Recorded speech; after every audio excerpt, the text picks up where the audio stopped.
প্রিয় শিক্ষার্থীবৃন্দ, শুভেচ্ছা জানাচ্ছি, আমন্ত্রণ জানাচ্ছি আমাদের আজকের বাংলা ক্লাসে। আজকে আমরা আলোচনা করব উচ্চ মাধ্যমিক পর্যায়ের বাংলা বইয়ের প্রবন্ধ জীবন ও বৃক্ষ। লিখেছেন মোতাহের হোসেন চৌধুরী।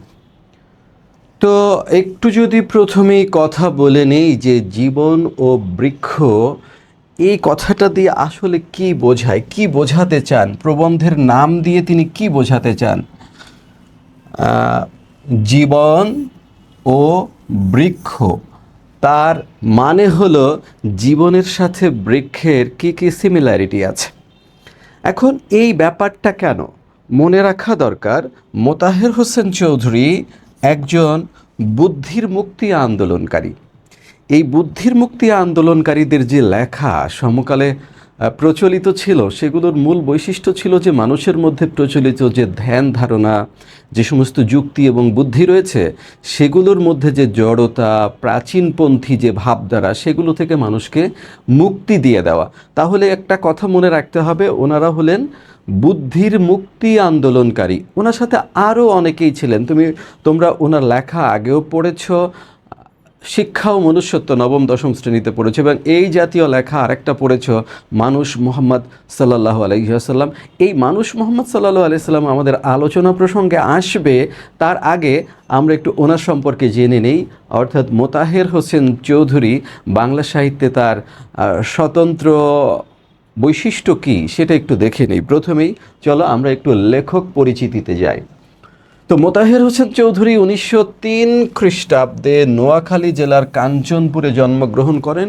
এইটা খুব বেশি জরুরি কোনো তথ্য নয়, এখানে একটাই জরুরি তথ্য এই এই এই টোটাল স্লাইডের মধ্যে, সেটা হলো উনি বুদ্ধির মুক্তি আন্দোলনের সঙ্গে যুক্ত ছিলেন। এটা শুধু মনে রাখতে হবে। আমি কিন্তু বলে দিলাম আগে, এই যে বুদ্ধির মুক্তি আন্দোলন হচ্ছে আমাদের চিন্তা চেতনায় যে প্রাচীন পন্থা অথবা জড়তা যে সমস্ত ঢুকেছে, সেগুলো থেকে আমাদের চিন্তা চেতনাকে মুক্ত করে দেওয়া, এটার নামই হচ্ছে বুদ্ধির মুক্তি আন্দোলন। বাঙালি মুসলমান সমাজে অগ্রগতির এক যুগান্তকারী আন্দোলনের অন্যতম কাণ্ডারি হিসেবে সাহিত্য অঙ্গনে বাস্তব জীবন উভয় ক্ষেত্রেই তিনি সৌন্দর্যবোধ। তাহলে এটাও একটা লক্ষ্য করার বিষয়, তার যে সাহিত্য, এটার মূল বৈশিষ্ট্যগুলো কী ছিল? সৌন্দর্যবোধ, মুক্ত বুদ্ধির চেতনা, মানব প্রেমের আদর্শ। এই তিনটা তুমি মনে রাখো, এবং তোমার বহুপদী সমাপ্তি সূচক যে এমসিকিউ রয়েছে, সেই জায়গার জন্য এই অপশনগুলো ভালো। তিনি ছিলেন, এবং তার সাথে সাথে অন্য কারা বুদ্ধির মুক্তি আন্দোলন করেছেন সেই বিষয়টা একটু লক্ষ্য করো। কাজী আব্দুল ওদুদ, আবুল হোসেন, কাজী মোতাহার হোসেন, আবুল ফজল, আব্দুল কাদির প্রমুখের সহযোগী ছিলেন। তার মানে ওনার সহযোগীদের মধ্যে যে নাম কয়টা রয়েছে, এই নাম কয়টা তুমি মনে রাখো। এরকম প্রশ্ন আসতে পারে, নিচের কোন লেখক বুদ্ধির মুক্তি আন্দোলনের সাথে জড়িত এবং আমাদের মোতাহের হোসেন চৌধুরীর সহযোগী ছিলেন? নিচের কোন লেখক? তো এই হিসেবে যদি প্রশ্ন আসে, তাহলে আমরা এখান থেকে উত্তর দিতে পারবো।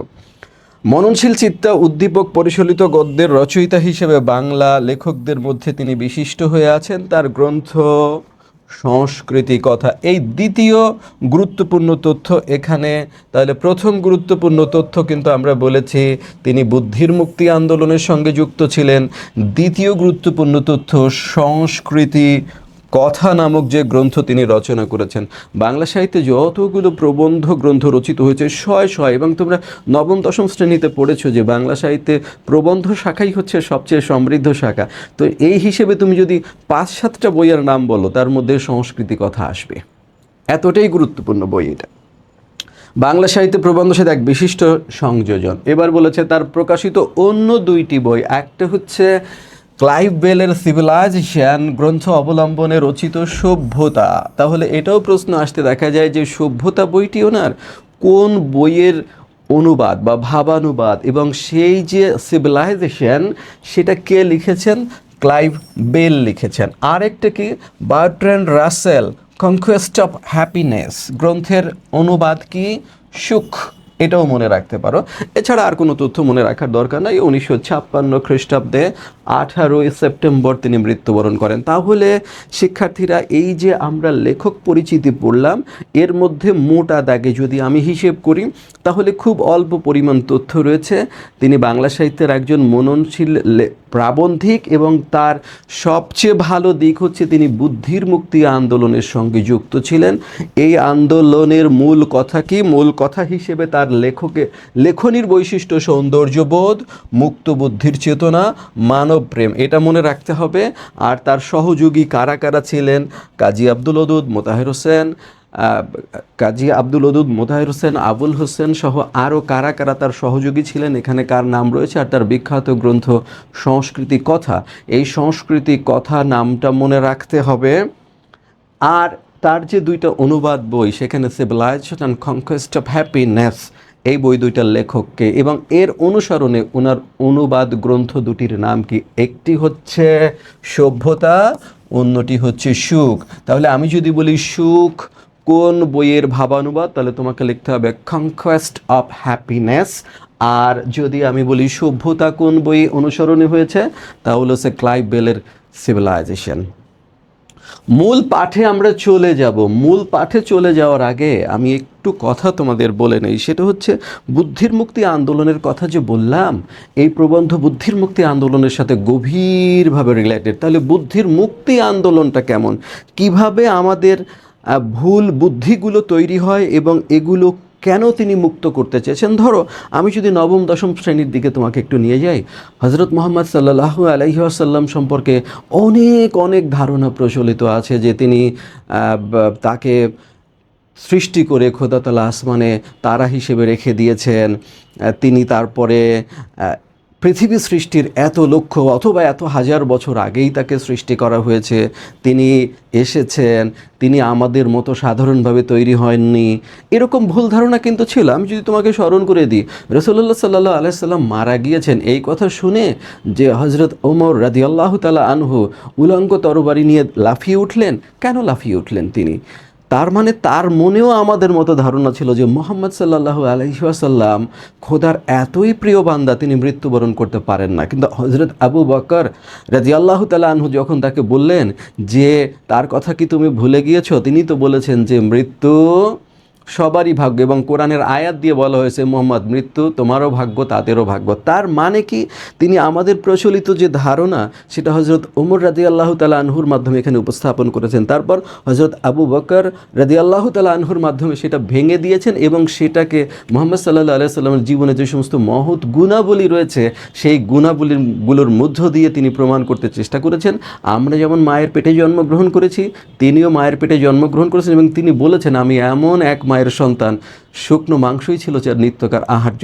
তারপর আমাদের মতোই তিনি গ্রহণ করেছেন, আমাদের মতোই তিনি লালিত পালিত হয়েছেন, দুঃখ দারিদ্র্যে লালিত পালিত হয়েছেন, এবং একসময় তার কাজ শেষ হয়ে গেলে মহান আল্লাহ তাআলার হুকুমে তিনি আবার মৃত্যুবরণ করেছেন। তার মানে তিনি আমাদের মতো মানুষ, তিনি যে আমাদের আদর্শ হয়েছেন, সেটা হয়েছেন তার উত্তম গুণাবলীর জন্য। সুতরাং এই যে প্রাচীনপন্থী ধারণা, তাকে যে আলাদা করে আমাদের থেকে আলাদা করে উপস্থাপন করা, তিনি নবী হয়ে জন্মগ্রহণ করেননি, তিনি 40 বছর বয়সে নবুয়ত প্রাপ্ত হয়েছেন, তার উত্তম কর্মের ফলেই আল্লাহ তাআলা তাকে পছন্দ করেছেন, এরকম একটি ধারণা কিন্তু উপস্থাপন করা হয়েছে। তো এখানে জীবন ও বৃক্ষের মধ্যে সেরকম ধারণাটি কি?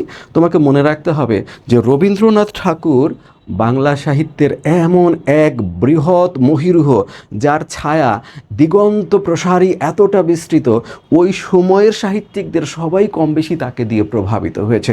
তো রবীন্দ্রনাথ ঠাকুর মনে করতেন মানুষের যে জীবন, এই জীবন নদীর সাথে এর অনেক সিমিলারিটি আছে, এবং তিনি অনেক জায়গায় নদীকে মানুষের জীবনের প্রতীক হিসেবে দেখিয়েছেন।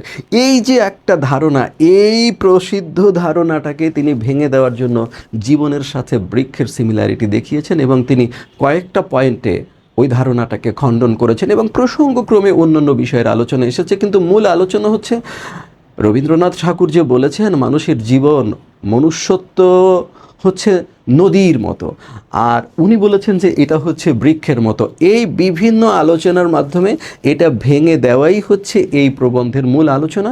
এবং তোমার যে প্রশ্নগুলো, প্রশ্নের উত্তর, সেগুলো এই কথাগুলোর, এই ভেঙে দেওয়া কথাগুলোর মধ্যেই নিহিত আছে। তো চলো আমরা একটু প্রথম থেকেই আলোচনা শুরু করি।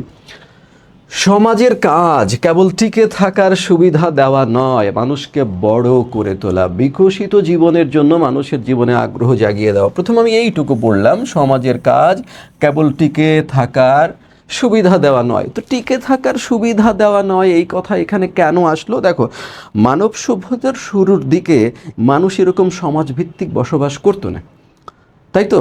তখন মানুষ কিন্তু নানাভাবে ঝুঁকির মধ্যে, যেমন এই পাশব সমাজ, যেটা পশু আক্রমণের শিকার হতো মানুষ, মানুষের আক্রমণের শিকার হতো মানুষ, এমনকি খাদ্য ছিনিয়ে নেওয়ার জন্যও কিন্তু অনেককে হত্যা করা হতো। তার ফলে মানুষের মধ্যে দেখা গেল সম্মিলিত বসবাস করার প্রক্রিয়া, তখন গড়ে উঠল কৌম সমাজ ব্যবস্থা। এবং সেই কৌম সমাজ ব্যবস্থার বিকশিত রূপে ক্রমান্বয়ে সেখানে সমাজ প্রতিষ্ঠিত হলো। সমাজ প্রতিষ্ঠিত হওয়ার প্রধান একটা কারণ হচ্ছে বেঁচে থাকা, বেঁচে থাকার প্রয়োজন।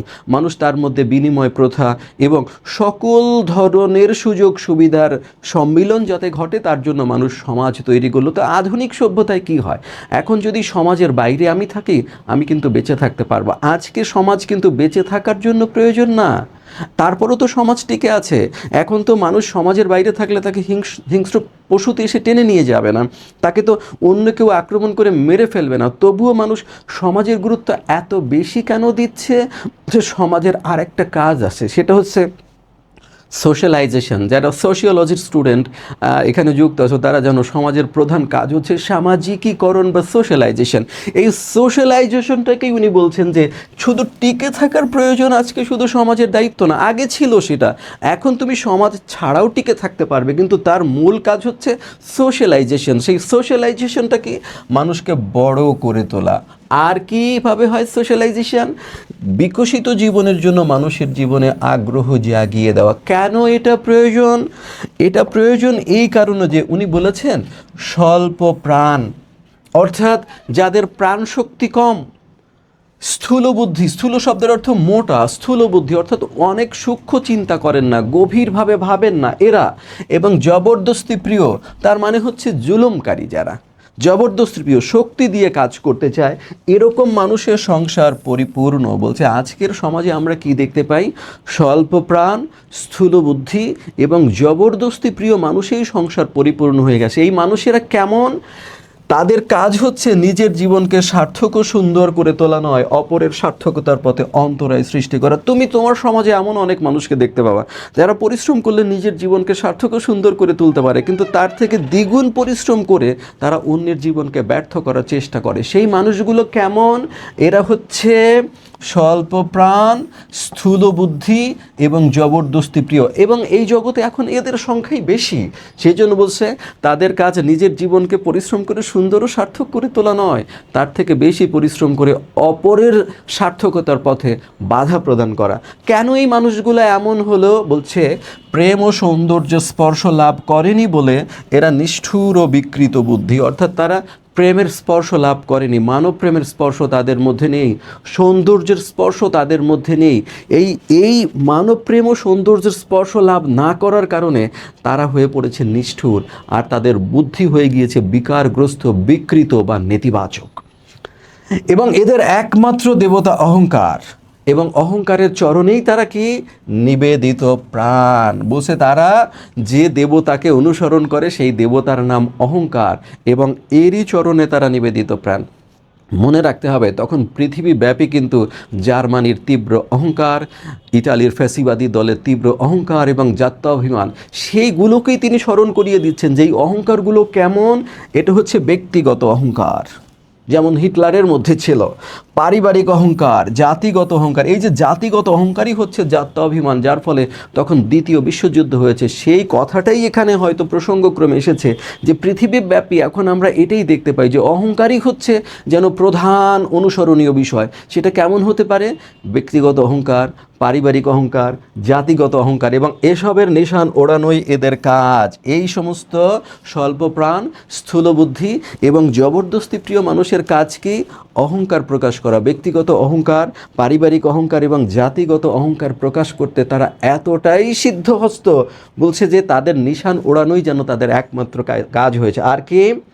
মাঝে মাঝে মানবপ্রেমের কথাও তারা বলে, কিন্তু তাতে নেশা ধরে না, মনে হয় যেন আন্তরিকতা শূন্য এবং উপলব্ধিহীন বলি।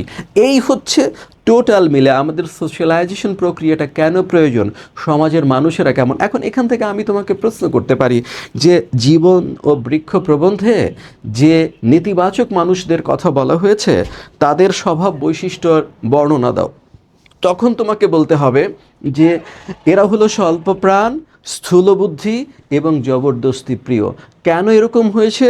বলেছে প্রেম ও সৌন্দর্য স্পর্শ লাভ করেনি বলে এরা নিষ্ঠুর এবং বিকৃত বুদ্ধি হয়েছে। আর এদের একমাত্র দেবতাকে অহংকার, ব্যক্তিগত অহংকার, পারিবারিক অহংকার, জাতিগত অহংকার, এগুলোর নিশান ওড়ানোই তাদের একমাত্র কাজ। মাঝে মাঝে এই সমস্ত মানুষেরা লোক দেখানোর জন্য মানব প্রেমের কথাও বলে, কিন্তু তাদের কথাগুলোর মর্মার্থ উপলব্ধি করার চেষ্টা করলেই মনে হয় এগুলো তাদের আন্তরিক কথাবার্তা না, এগুলো উপলব্ধিহীন বুলি মাত্র, শুধু বলার জন্য বলে, কিন্তু এগুলো বিশ্বাস করে না। ঠিক আছে, তাহলে এটাই হচ্ছে এরকমও হতে পারে যে উদ্দীপকটি এরকম নেতিবাচক চরিত্রের মানুষদের দিয়ে দেওয়া হবে এবং বলে জীবন ও বৃক্ষের সাথে কোন দিক থেকে সাদৃশ্য আছে, তখন তুমি বলবা সেখানে উল্লেখ করা স্বল্প প্রাণ, স্থূল বুদ্ধি এবং জবরদস্তি প্রিয় মানুষদের যে বর্ণনা দেওয়া হয়েছে তাদের সাথে মিল আছে, তখন এই কথাগুলো বলে দিতে পারলেই হবে। ঠিক আছে, তাহলে সোশ্যালাইজেশন করলে কি হবে? এদের জায়গায় কারা আসবে? যদি আমরা এই মানুষকে বড় করে তুলতে পারি, বিকশিত করে তুলতে পারি, তাহলে এই স্বল্পপ্রাণ, স্থূল বুদ্ধি এবং জবরদস্তি প্রিয় মানুষদের জায়গায় কারা আসবে? এদের স্থানে এনে দিতে হবে বড় মানুষ। তাহলে মানুষগুলো বড় হবে। বড় হলে মানুষেরা কেমন হবে? সূক্ষ্ম বুদ্ধি, উদার হৃদয়, গভীর চিত্ত ব্যক্তি। ওনারা হবেন সূক্ষ্ম বুদ্ধির মানুষ, অত্যন্ত সূক্ষ্মদর্শী, অত্যন্ত গভীরতর জ্ঞানের মানুষ। আর হৃদয় হবে তাদের উদার, আর গভীর হবে চিত্ত বা চিত্তের বিশালতা হবে সমুদ্র গভীর। এবং এরা কি হবে? এদের বৈশিষ্ট্য কেমন হবে? যাদের কাছে বড় হয়ে উঠবে জীবনের বিকাশ, সোশ্যালাইজেশনটাকেই তারা গুরুত্ব দিবেন। জীবন বিকশিত হবে, শুধু বেঁচে থাকবে না, জীবন বিকশিত হবে। কেবল টিকে থাকা নয়, অর্থাৎ সেই আদিম সমাজ যখন টিকে থাকার প্রয়োজনে সমাজ প্রতিষ্ঠিত হয়েছিল, সেরকম টিকে থাকাই মুখ্য হবে না, সোশ্যালাইজেশনটা হবে মুখ্য। এবং তাদের কাছে জীবন আদর্শের প্রতীক হবে প্রাণহীন সাঁচ বা কল নয়, সজীব বৃক্ষ। বলছে যে যখন আমরা ইয়াং যারা আছি, তোমরা যারা আছো, তখন তোমাদের যখন আমরা সাধারণ মানুষেরা পরামর্শ দেই, যাদের বুদ্ধি মুক্ত হয়নি, আমরা পরামর্শ দিব যে যন্ত্রের মতো কাজ করো, সাঁচের মতো কাজ করো, কলের মতো কাজ করো, কাজ করে যাও। কেন? আমরা জীবনের সঠিক তাৎপর্য বুঝি না। সেই সমস্ত জায়গায় যদি একজন সূক্ষ্ম বুদ্ধি, উদার হৃদয় এবং গভীর চিত্ত ব্যক্তি আমাদের পরামর্শ দেয়, তাহলে কেমন পরামর্শ দিবেন তারা?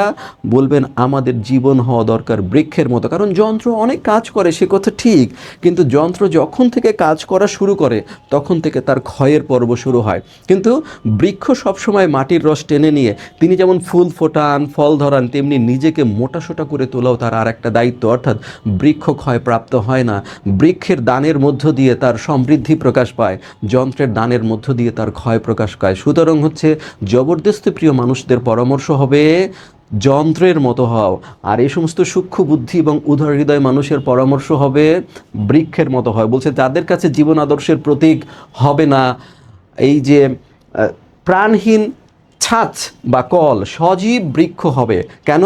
তার বৃদ্ধি আছে, যন্ত্রের কোনো বৃদ্ধি নাই। যন্ত্র যখন থেকে কাজ করা শুরু করবে, যদি কিছু ঘটে তাহলে তার ক্ষয় ঘটবে, কখনোই বৃদ্ধি ঘটবে না। কিন্তু মানুষের উত্তম আদর্শ হতে হবে নিজের জীবনের যত বৃদ্ধি ঘটবে, নিজের জীবনের যত উন্নয়ন ঘটবে, তত মানব কল্যাণ বেশি সমৃদ্ধ হবে। যন্ত্র যখন থেকে কাজ করা শুরু করবে, সে তার লিমিটের বাইরে কাজ করতে পারবে না, কিন্তু বৃক্ষ সবসময় মাটির রস টেনে নিয়ে নিজেকে মোটা তাজা করে নিজেকে আরও অনেক দূর পর্যন্ত সমৃদ্ধ করতে পারবে, অনেক শাখা প্রশাখার বিস্তার ঘটাতে পারবে, সেখানে অধিক পরিমাণে ফুল এবং ফল ধরাতে পারবে, যার ফলে সে অধিক মানব কল্যাণ সাধন করতে পারবে, যেটা যন্ত্রের সীমার বাইরে। সেই জন্য বলেছে ভালো মানুষ তারাই হবে, উদার হৃদয় এবং গভীর চিত্ত ব্যক্তি তারাই, যারা আমাদের যন্ত্রের মতো হতে বলেন না, বৃক্ষের মতো হতে বলেন। এবার বলছে কেন আমরা বৃক্ষের মতো হব? তার গতি আছে, বিকাশ আছে, ফুলে ফলে পরিপূর্ণ হয়ে অপরের সেবার জন্য প্রস্তুত হওয়াই যার কাজ, অর্থাৎ এটাই হচ্ছে আমাদের। তিনি শুধু অপরের সেবা করেন না, যন্ত্রও তো অপরের সেবা করে, কিন্তু মনে রাখা দরকার তার কিন্তু নিজস্ব কোনো বিকাশ নাই, তার নিজস্ব কোনো গতি নাই, সে কিন্তু স্থিতিপ্রাপ্ত, বরং বৃক্ষ হচ্ছে গতিপ্রাপ্ত, বৃক্ষ হচ্ছে সজীব এবং সে অনুরূপ বৃক্ষের জন্মদানে সক্ষম। সেই কারণেই বলছে আমাদের হতে হবে সজীব বৃক্ষের মতো, যন্ত্রের মতো নির্জীব নয়, যন্ত্রের মতো ক্ষয়প্রাপ্ত নয়। বৃক্ষের জীবনের গতি ও বিকাশকে উপলব্ধি করা দরকার, নইলে এই কথা কেন আসছে? হঠাৎ করে আপনি বৃক্ষ টেনে নিয়ে আসলেন কেন?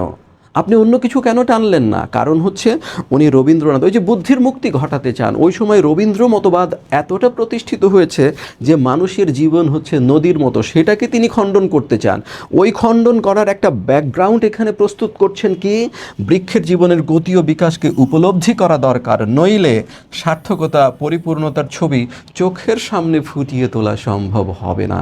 যে আমি যে যুক্তিটা এখন খণ্ডন করব, সেইটা যদি আপনি বুঝতে চান তাহলে বৃক্ষের জীবনের গতি এবং বিকাশকে উপলব্ধি করতে হবে। আপনি যদি মনে করেন যে বৃক্ষ শিকড় মাটির মধ্যে দিয়ে দিয়েছে, তার তো গতি থাকারই কথা না, তাহলে আপনি কি মনে করেন আপনি চামড়ার চোখ দিয়ে যা দেখছেন সেটাই সত্য? জগতে আপনি চামড়ার চোখ দিয়ে অনেক কিছু দেখেন না, তাই বলে কি তা সত্য নয়? আপনি তো বাতাস চামড়ার চোখ দিয়ে দেখেন না, তার মানে কি বাতাস নেই? আপনি তো অতি বেগুনি রশ্মি চোখ দিয়ে দেখেন না, তার মানে কি অতি বেগুনি রশ্মি নেই? আপনি বৃক্ষের গতি চোখ দিয়ে দেখেন না বলেই কি কথা বলে দেওয়া যাবে যে বৃক্ষের গতি নাই, বৃক্ষের বিকাশ নাই? সেটা মোটেই ঠিক হবে না। তাহলে আমরা এখানে দুটো জিনিস পেলাম। কি পেলাম? বলেছে যে সোশ্যালাইজেশন প্রক্রিয়া এর জন্য দরকার যে আমাদের সূক্ষ্ম বুদ্ধি, উদার হৃদয় এবং গভীর চিত্ত ব্যক্তি হতে হবে। তাদের বৈশিষ্ট্য কি? এখানে তাদের বৈশিষ্ট্যগুলো দিয়ে দেওয়া হয়েছে। কেন আমরা এরকম হব? কারণ জগৎ হচ্ছে স্থূল বুদ্ধি এবং জবরদস্তি প্রিয় মানুষে পরিপূর্ণ। আর স্থূল বুদ্ধি, জবরদস্তি প্রিয় এই মানুষগুলো কেমন হবেন? বলছে তারা হবেন অহংকারী, তাদের একমাত্র দেবতা হবে অহংকার, ব্যক্তিগত অহংকার, পারিবারিক অহংকার, জাতিগত অহংকার, এগুলোর নিশান ওড়ানোই তাদের কাজ হবে। মাঝে মাঝে এই সমস্ত মানুষেরা মানব প্রেমের কথাও বলবে, কিন্তু সেটা কেউ বিশ্বাস করবে না, তাতে নেশা ধরবে না, মনে হবে মানুষ শুনেই বুঝতে পারবে সেটা আন্তরিকতাহীন, উপলব্ধিহীন। বরং এই যারা আমাদেরকে যন্ত্রের মতো হতে বলবেন না, যারা আমাদের বৃক্ষের মতো হতে বলবেন, তারাই বস্তুত পক্ষে উদার চিত্ত ও গভীর হৃদয়ের মানুষ। বৃক্ষের দিকে তাকালে এবার সে বলছে কেন আমরা বৃক্ষের দিকে তাকাবো। বৃক্ষটা কিন্তু আমি বললাম কি রবীন্দ্রনাথের যুক্তি খণ্ডন করার জন্য কিন্তু বৃক্ষের একটা ব্যাকগ্রাউন্ড তৈরি করছেন। এই জন্য বলছে বৃক্ষের দিকে তাকালে জীবনের তাৎপর্য উপলব্ধি সহজ হয়। কিভাবে বৃক্ষের দিকে তাকালে জীবনের তাৎপর্য উপলব্ধি সহজ হবে? তার মানে আমাদের জীবনের তাৎপর্য কি তাহলে? বলছে তাই বারবার সেদিকে তাকানো প্রয়োজন। মাটির রস টেনে নিয়ে কি, মাটির রস টেনে নিয়ে নিজেকে মোটা সোটা করে তোলাতে, এই যে হচ্ছে অর্থাৎ নিজেকে ফিট করা। যন্ত্র কখনো নিজেকে আর ফিট করতে পারবে না, বৃক্ষ পারবে। সে মাটির রস টেনে নিয়ে নিজেকে মোটা তাজা করবে প্রথম, নিজেকে সমৃদ্ধ করবে প্রথম, যাতে সে প্রতিকূলতার সাথে শক্তপোক্তভাবে ফাইট করতে পারে এবং তার ফল ধরা এবং ফুল ধরার সক্ষমতা বৃদ্ধি পায়, যার ফলে সে আরও বেশি কল্যাণ সাধন করতে পারে। এইটাই হচ্ছে এক্সাম্পল। সেই জন্য বলছে মাটির রস টেনে নিয়ে নিজেকে মোটা সোটা করে তোলাতেই বৃক্ষের কাজের সমাপ্তি নয়, তাকে কি করতে হবে? আরও ফুল ফোটাতে হয়, ফল ধরাতে হয়, নইলে তার জীবন যে অসম্পূর্ণ থেকে যাবে। এটাই মানবের আদর্শ। অর্থাৎ আপনি শুধু এই যে আজকে আপনি শিক্ষা গ্রহণ করছেন, এই পড়ার জন্য আপনি এখন জীবন ও বৃক্ষ, হয়তো রাতের বেলা জেগে জেগে জীবন ও বৃক্ষ প্রবন্ধের এই যে আপনি ক্লাস দেখছেন, কেন? নিজেকে প্রতিষ্ঠিত করতে হবে। আর এই প্রতিষ্ঠিত করার প্রধান কারণ এই নয় যে আমরা স্বার্থপরভাবে বেঁচে থাকব, পরিবারের লোকদেরকে দেখব, সমাজের সমস্ত লোকদের জন্য আমরা কল্যাণকর ভূমিকায় অবতীর্ণ হব, তার জন্যই আমরা নিজেকে ফিট করে তুলছি, যেটা একটা যন্ত্রের পক্ষে সম্ভব না, শুধু বৃক্ষের পক্ষে সম্ভব। তাহলে আমাদের আদর্শ যন্ত্র নয়, আমাদের আদর্শ হবে বৃক্ষ। নইলে আচ্ছা, তাই বৃক্ষের সার্থকতা প্রতীক হিসেবে গ্রহণ করার প্রয়োজনীয়তা আছে। সজীবতা ও সার্থকতার এমন দৃষ্টান্ত আর নেই। This is the background. উনি ব্যাকগ্রাউন্ডটা তৈরি করলেন যে আমাদের জীবনের উদ্দেশ্য আসলে কি? জীবনের উদ্দেশ্য হচ্ছে নিজেকে সমৃদ্ধ করে তোলা, পয়েন্ট 1। সেকেন্ড কি? মানব সেবা করা। তো মানব সেবা আমরা কখন বেশি করতে পারবো? যেমন মনে করো এই যে যারা চাকরি করি আমরা, ধরো আমি যতটুকু সেবা করতে পারবো মানুষের, যারা আরও ছোট পদে চাকরি করেন তারা কম করতে পারবেন। আমার থেকে বড় পদে যারা চাকরি করেন তারা যদি মানব সেবা করতে যান আমার থেকে অনেক বেশি মানব সেবা করতে পারবেন। তাহলে যিনি আমার থেকে বড় পদে চাকরি করেন উনি নিজেকে আরও বেশি ফিট করেছেন, যিনি আমার থেকে ছোট পদে চাকরি করেন উনি আমার মতো ফিট করতে পারেন নাই। তো আমি যেহেতু নিজেকে বেশি ফিট করছি, যার ফলে আমার সারাউন্ডিংয়ের মানুষজন আমি অপেক্ষাকৃত ভালো রাখতে পারবো। সেটাই হচ্ছে বৃক্ষ নিজেকে মাটির রস টেনে নিয়ে যে বৃক্ষ নিজেকে বেশি মোটা তাজা করতে পারবে সে বেশি অপরের কল্যাণের জন্য নিয়োজিত হতে পারবে। তাহলে আমাদের কাজ হচ্ছে নিজেকে সমৃদ্ধ করে তোলা, সমৃদ্ধ থেকে সমৃদ্ধতর করে তোলা, আর সেকেন্ড হচ্ছে মানব সেবায় আত্মনিয়োগ করা। যতই আমরা নিজেকে সমৃদ্ধ করে তুলব তত বেশি কিন্তু আমরা মানব সেবায় আত্মনিয়োগ করতে পারবো। অবশ্য রবীন্দ্রনাথ অন্য কথা বলেছেন, এইবার মূল গুটি উনি ফেললেন যে আসলে আমি বুদ্ধির মুক্তিটা কোথায় আপনাদের দিতে চাচ্ছি। রবীন্দ্রনাথের এই কথাটার পয়েন্টের উপরে যে অবশ্য রবীন্দ্রনাথ অন্য কথা বলেছেন, হ্যাঁ, ফুলের ফোঁটা আর নদীর গতির সঙ্গে তুলনা করে তিনি নদীর গতির মধ্যে মনুষ্যত্বের সাদৃশ্য দেখতে পেয়েছেন। এই হলো মূল আলোচ্য বিষয় আজকের, যে রবীন্দ্রনাথ ঠাকুর বলেছেন, তিনি ফুলের ফোঁটার ব্যাপারটা উল্লেখ করেছেন, উল্লেখ করে বলেছেন যে মানুষের জীবনের আদর্শ যদি আমরা খুঁজতে যাই তাহলে বৃক্ষের তুলনায়, বৃক্ষের ফুল ফোটানোর তুলনায় নদী হবে উত্তম আদর্শ। এবং এইটা সমকালে ব্যাপকভাবে আলোচিত একটা বিষয়। এবং এই রবীন্দ্রনাথ ঠাকুর গাছ ভালোবাসতেন, তিনি তপবন ভালোবাসতেন, হ্যাঁ, ওই যে জঙ্গল আকীর্ণ সেই যে গুরুর যে আশ্রম, সেই আশ্রমকে ভালোবাসতেন। কিন্তু তারপরও তিনি মনে করেছেন মানুষের জীবনের সাথে বৃক্ষের তুলনায় নদীর বেশি সম্পর্ক রয়েছে এবং সেটা সমকালে প্রতিষ্ঠিত হয়েছে।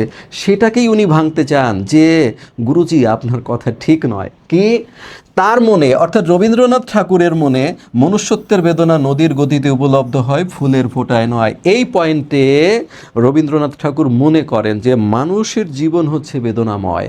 সেই বেদনার সঠিক ছাপচিত্র যদি আমরা দেখতে চাই তাহলে সেটা নদীর মধ্যে পাওয়া যাবে, ফুলের ফোঁটার মধ্যে সেই বেদনার চিত্র কখনোই পাওয়া যাবে না। আর কি, ফুলের ফোঁটা সহজ, নদীর গতি সহজ নয়। অর্থাৎ মানুষের জীবন যেহেতু কঠিন, নানা বাধা আমাদের ডিঙিয়ে এই জন্ম থেকে, মাতৃগর্ভ থেকে কবর পর্যন্ত পৌঁছাতে হবে, তো সেই নানা বাধা অতিক্রমী যে আদর্শ, সেই আদর্শ ফুলের ফোঁটার মধ্যে পাওয়া যাবে না, বরং পাওয়া যাবে কোথায়?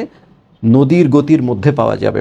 তাকে অনেক বাধা ডিগানোর দুঃখ পেতে হয়। এই পর্যন্ত হচ্ছে, অর্থাৎ আমাদের যে প্রধান আলোচ্য বিষয়, যেখান থেকে আমরা আমাদের বুদ্ধিকে মুক্ত করব, সেই ধারণাটা হচ্ছে রবীন্দ্রনাথ ঠাকুর বলেছেন যে ফুলের ফোঁটার নদীর গতির সঙ্গে তুলনা করে তিনি নদীর গতির মধ্যেই মনুষ্যত্বের সাদৃশ্য দেখতে পেয়েছেন। কেন? তার দৃষ্টিতে ফুলের ফোঁটা সহজ আর নদীর গতি সহজ নয়। মানুষকে যেহেতু অনেক বাধা অতিক্রম করতে হয়, নদীকেও অনেক বাধা অতিক্রম করতে হয়। অতএব মানুষের জীবন আদর্শের প্রতীক হবে গতিমান নদী, স্থির দাঁড়িয়ে থাকা বৃক্ষ নয়। এখন খণ্ডন শুরু হলো। তাহলে দেখো, ফার্স্ট বলেছে কিন্তু, হ্যাঁ, রবীন্দ্রনাথ ঠাকুর ভালো কথা বলেছেন, শুনতে ভালোই লাগছে, কিন্তু ফুলের ফোঁটার দিকে না তাকিয়ে বৃক্ষের ফুল ফোটানোর দিকে তাকালে বোধ হয় রবীন্দ্রনাথ ভালো করতেন। যে রবীন্দ্রনাথ এখানে একটা ভুল বুঝেছেন। ফার্স্ট হচ্ছে উনি বলেছেন ফুলের ফোঁটা সহজ। আরে ফুলের ফোঁটা সহজ, কিন্তু বৃক্ষের ফুল ফোটানো তো সহজ না। বৃক্ষ মাটি ভেদ করে সেই 2 পাতা বিশিষ্ট অথবা 1 পাতা বিশিষ্ট ছোট্ট উদ্ভিদ, ক্ষুদ্র উদ্ভিদ হিসেবে উঠেছে। তারপর থেকেই তার সংগ্রাম শুরু হয়েছে প্রতিকূল পরিবেশের সাথে। সেই প্রতিকূল পরিবেশের সাথে সংগ্রাম করে সে এই যে আজকে ফুল ধরানো, ফুল ফোটানোর উপযোগী হলো। আপনি কি এর মধ্যে মানুষের জীবনের সাদৃশ্য দেখতে পাচ্ছেন না? নাকি নদী শুধু ছুটে চললে পর্বত থেকে উৎপন্ন হয়ে সমুদ্রের দিকে ছুটে চলছে, সেই ছুটে চলার মধ্যে আপনি দেখতে পেলেন? বরং আমি তো মনে করি যে আপনি ফুল ফুটেছে এটা না বলে যদি বলতেন বৃক্ষ ফুল ফুটিয়েছে, তাহলে আপনি এই দৃষ্টিকোণ থেকে দেখলে আপনারও মনে হতো, হে রবীন্দ্রনাথ, যে মানুষের জীবন আদর্শের প্রতীক নদীর তুলনায় বৃক্ষের মধ্যে বেশি দেখা যাবে। তপবন প্রেমিক রবীন্দ্রনাথ কেন যে তা করলেন না বোঝা মুশকিল। এখন বলছেন যে আমি জানি রবীন্দ্রনাথের জীবন আদর্শ থেকে রবীন্দ্রনাথ ঠাকুর বৃক্ষ ভালোবাসতেন, তিনি তপবনে গুরুর আশ্রম ভালোবাসতেন। তো এত বৃক্ষপ্রেমিক মানুষ বৃক্ষের এই দিকটা দেখতে পেলেন না? তিনি এভাবে সহজভাবে বলে দিলেন যে ফুল ফোটা সহজ, নদীর গতি সহজ নয়। তিনি এইভাবে বুঝতে পারলেন না যে বৃক্ষের ফুল ফোটানোটা কত কঠিন। বৃক্ষ হঠাৎ করেই ফুল ফুটিয়ে দিল, ব্যাপারটা তো এরকম নয়। ক্ষুদ্র থেকে ক্রমান্বয়ে সে প্রতিকূল অবস্থার সাথে সংগ্রাম করে শেষমেশ যে ফুল ধারণের উপযোগী হয়েছে এবং সে মানব কল্যাণের জন্য ফুল ফুটিয়েছে। তাহলে আপনি এবার বলুন রবীন্দ্রনাথ ঠাকুর তো কে হবে উত্তম আদর্শ, যে নিজেকে সংগ্রামের সাথে টিকিয়ে রেখে নিজেকে প্রস্তুত করে মানব সেবার জন্য প্রস্তুত করেছে সেই বৃক্ষ, নাকি নিরন্তর ছুটে চলা নদী? কোনটা হতে পারে? আমাদের কি ধারণা? আমাদের যদি মনে হয় রবীন্দ্রনাথ ঠাকুরই ঠিক আছেন, তাহলে সেটা এখন উনি কয়েকটা পয়েন্টে খণ্ডন করবেন। চলো আমরা সেটা দেখি। জানি বলা হবে যে রবীন্দ্রনাথের এই মতবাদ তো প্রতিষ্ঠিত, রবীন্দ্রনাথের ভক্তকুলও অনেক, রবীন্দ্রনাথ ঠাকুর না হলেও তার ভক্তরা উত্তর দিবেন কি? জানি বলা হবে, এর উত্তরে বলা হবে নদীর গতিতে মনুষ্যত্বের দুঃখ যতটা স্পষ্ট হয়ে ওঠে, বৃক্ষের ফুল ফোটানোয় তা স্পষ্ট হয়ে ওঠে না। যে এটাই আপনারা উত্তর দিবেন। আমি জানি আপনাদের উত্তরটা, আপনারা বলবেন যে মানুষের জীবন হচ্ছে দুঃখময়। পর্বত থেকে নদী জন্মগ্রহণ করে সেই অনেক বাধা অতিক্রম করে সমুদ্রের সঙ্গে মিলিত হইতে যে দুঃখ পেতে হয়, মানুষের জীবন হচ্ছে সেরকম দুঃখময়। এটাই তো উত্তর দিবেন। আমি তখন কি বলবো তাই জানেন? তাই কবি নদীকেই মনুষ্যত্বের প্রতীক করতে চেয়েছেন। উত্তরে বলবো, আপনি যদি এই কথা বলেন যে মনুষ্যত্বের দুঃখ নদীর গতিতে যত স্পষ্ট হয়, বৃক্ষের ফুল ফোটানোয় ততটা স্পষ্ট হয় না, আমি আমার মতকে প্রতিষ্ঠিত করার জন্য উত্তর দিয়ে বলবো, চর্মচক্ষুকে বড় না করে কল্পনা অনুভূতির চক্ষুকে বড় করে তুললে বৃক্ষের বেদনাও সহজে উপলব্ধি করা যায়। যে বৃক্ষের যে বেদনা আছে, আপনি মানব জীবনকে যদি বেদনাময়ই মনে করেন এবং যদি মনে করেন নদীর মধ্যেই সেই বেদনার প্রকৃত প্রকাশ ঘটেছে, তাহলে আমি বলবো আপনি চামড়ার চোখ দিয়ে যা দেখেন সেটাকেই সত্য মনে করেছেন। কল্পনা ও অনুভূতির যে একটা চোখ আছে সেটাকে আপনি দেখতে পাননি। যদি কল্পনা অনুভূতির চোখ, আপনি তো চামড়ার চোখে এই জগতের অনেক কিছুই দেখতে পান না, তাই বলে কি সেই জিনিস নাই? আছে। তাহলে আপনি বৃক্ষের গতি দেখতে পাচ্ছেন না বলেই গতি নাই। আপনি কি মনে করেন স্থানান্তরই একটা গতি? তাহলে অগ্রগতি কেমন ধরনের স্থানান্তর? প্রগতি কেমন ধরনের স্থানান্তর? প্রগতি তো গতি, কিন্তু সেখানে তো কোনো স্থানান্তর নাই। তাহলে আপনি কি করে বুঝলেন যে ছুটে চলাই এক ধরনের গতি?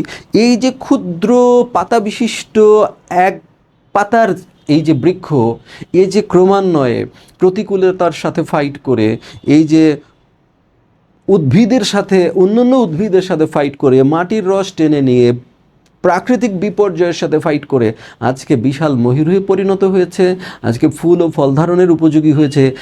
এখানে কোনো গতি আপনি চামড়ার চোখ দিয়ে না দেখলেও গতি নাই, এই কথা বলা মুক্ত বুদ্ধির পরিচয় নয়। এরপর কি করব তাহলে? এবার বলছে যে আমি আপনাকে এবার এই ধারণাগুলো খণ্ডন করে দেখাচ্ছি যে আপনি মানুষের জীবনের সাথে তো মিলাবেন। তো আমাদের জীবনের আদর্শ কে? ধরো আমি মুসলমান, আমার জীবনের আদর্শ মুহাম্মদ সাল্লাল্লাহু আলাইহি সাল্লাম। যিনি হিন্দু, ধরো তার জীবনের আদর্শ রামচন্দ্র কিংবা শ্রীকৃষ্ণ, তাই না? যিনি বৌদ্ধ, তার জীবনের আদর্শ গৌতম বুদ্ধ। এটাই তো। তাহলে এই সমস্ত মহামানবকে যদি আমরা দেখি, তাহলে ওই মহামানবের জীবন আদর্শ কার সাথে মেলে?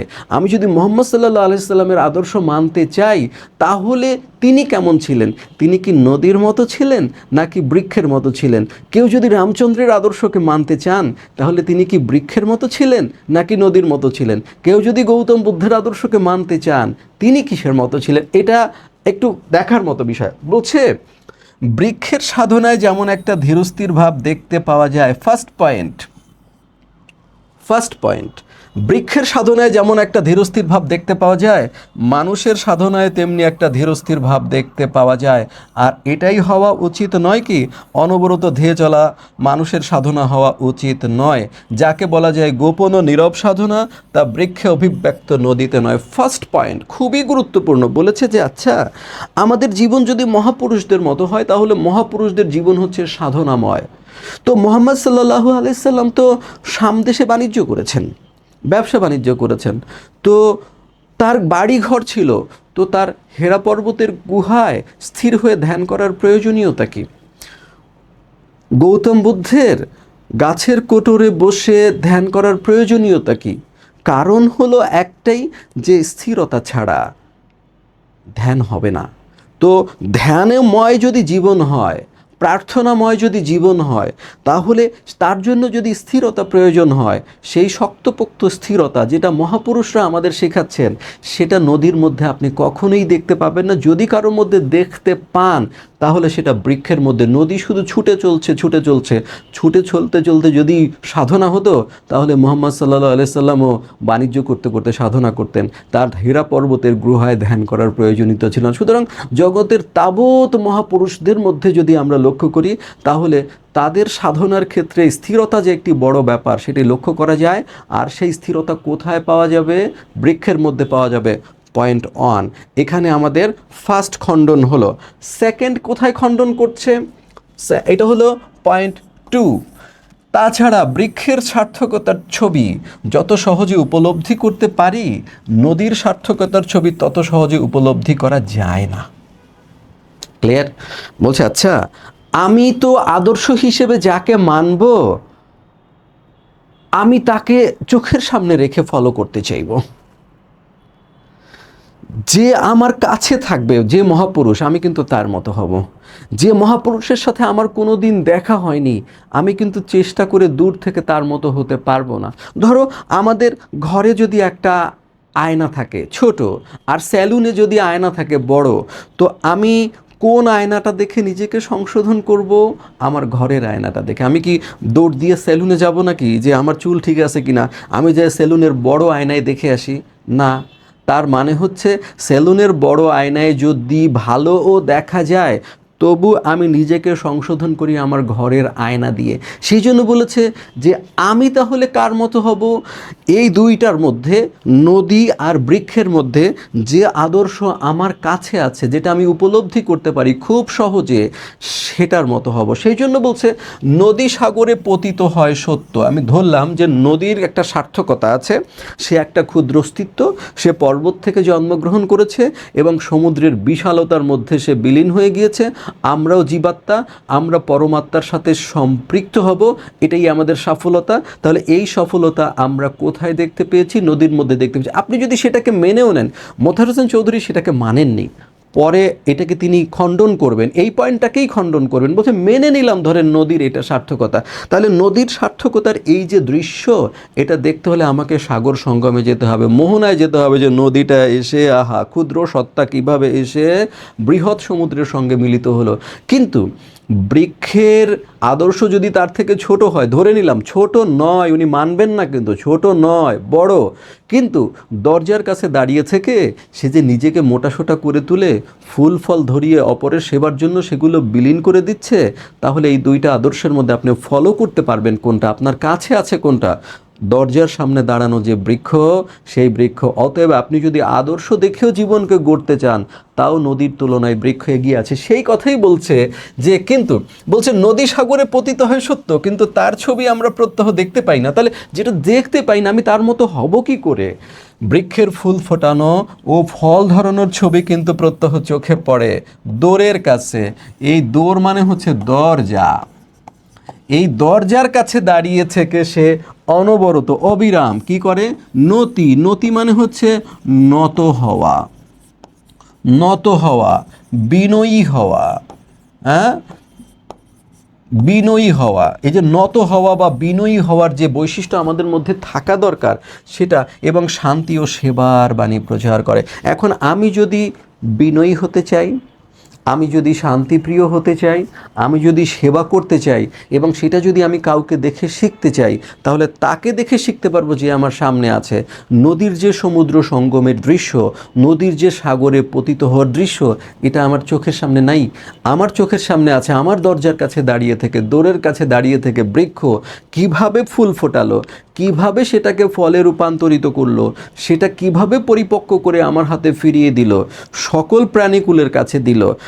নিজে কিছুই ভোগ করলো না, নিজের যা কিছু দক্ষতা ছিল, যা যোগ্যতা ছিল, বৃক্ষ তার কিছুই উপভোগ করেনি, সব অপরের জন্য করেছে। তাহলে আমি আদর্শ হিসেবে কাকে মানব? যাকে দেখতে পাই তাকে মানব।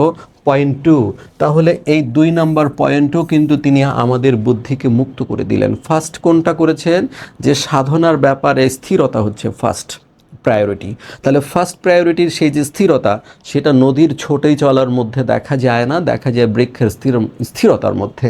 সেকেন্ড হচ্ছে যে আমি যাকে আদর্শ মানব, মানব জীবন গড়ে তুলব, তাকে থাকতে হবে কাছে, সেটা যেন আমি উপলব্ধি করতে পারি। নদীর সেই সার্থকতার ছবি আমি কিন্তু উপলব্ধি করতে পারি না, অতএব ওটার থেকে ভালো আদর্শ হচ্ছে বৃক্ষের সার্থকতার ছবি। থার্ড পয়েন্ট হচ্ছে সাধনার ব্যাপারে প্রাপ্তি একটা বড় জিনিস। অর্থাৎ এই যে ধরো তুমি যে বিদ্যার সাধনা করছো, তুমি কি খেয়াল করে দেখেছো আমরা কত বছর বাঁচবো? 70 বছর, 80 বছর, কেউ 60 বছর, তাই না? বড় জোর হলে তুমি 100 বছর বাঁচো। তার প্রিপারেশনের জন্য তুমি 5 বছর থেকে শুরু করে একদম 25 বছর পর্যন্ত অনবরত পড়াশোনা করছো এবং করেই যাচ্ছে। এই যে সাধনা, এটা তুমি কেন করছো বলো তো? বিদ্যার সাধনা কারণ হচ্ছে তুমি ভালোভাবে, মহৎভাবে বাঁচতে চাও, শান্তিপূর্ণভাবে বাঁচতে চাও, তাই তো? একটু ভালো করতে চাও। ধরো এখন যারা নামাজ কালাম পড়েন, এই যে ফজরের সময় মানুষ যে ঘুমায়, এই ঘুমটা কত যে আরামদায়ক, কিন্তু তারপরও এই যে বুড়ো দাড়ি পাকা মানুষেরা, আমাদের মতো এই বয়সীরা, একেবারে ইয়াং এইজ যারা, তারা কি করে? এই বিছানা, আরামের বিছানা ছেড়ে মসজিদে গিয়ে নামাজ পড়ে। কেন পড়ে? তার বিনিময়ে তারা কিছু চায় যে মহান আল্লাহ তাআলা যে বেহেশতের প্রতিশ্রুতি দিয়েছেন, সেই প্রতিশ্রুতি যাতে তারা সেটা যাতে পেতে পারে। যদি এরকম হতো যে নামাজ পড়ে কিছুই পাওয়া যাবে না, যদি হতো, তাহলে ফজরের সালাতে কাউকেই মসজিদে পাওয়া যেত না। সুতরাং সাধনার ব্যাপারে প্রাপ্তি হচ্ছে একটা বড় জিনিস। প্রাপ্তি ছাড়া কোনো সাধনা কখনো সফলতা পায় না। তাহলে নদী যে সাগরে পতিত হয়েছে, কি পেয়েছে? মোতাহের হোসেন চৌধুরী মনে করছেন কিছুই পায় নাই, বরং আরও বৃহৎ অস্তিত্বের মধ্যে নিজেকে হারিয়ে ফেলেছে। কিন্তু বৃক্ষ যখন ফুলে ফলে পরিপূর্ণ হয়েছে এবং সেই দৃশ্য যখন আমরা চোখে দেখতে পাই, তখন মনে হয় এটাই সাধনার সার্থকতা। এই তো প্রাপ্তি। তার প্রাপ্তি ফুল, তার প্রাপ্তি ফল, সেটা চোখের সামনে ছবি হয়ে ফুটে ওঠে। সুতরাং সাধনার প্রাপ্তি যদি হয় আদর্শ, তাহলে আমরা সেটা বৃক্ষের মধ্যে দেখতে পাবো। জাস্ট একটু পড়ে শোনাই, বোঝানো হয়ে গেল। তাহলে সাধনার ব্যাপারে প্রাপ্তি একটা বড় জিনিস।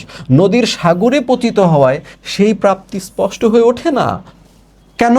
সে তো প্রাপ্তি নয়, সে তো আত্মবিসর্জন। নদী আরও নিজেকে হারিয়ে ফেলেছে সমুদ্রের মধ্যে, সে মিলে গেল, সে তো নিজের পরিচয়টাই হারিয়ে ফেলেছে। যে জায়গায় সে সমুদ্রের সাথে মিলেছে, সে জায়গাটাকে কেউ নদী বলে না, সে জায়গাটাকে সবাই সমুদ্রই বলে।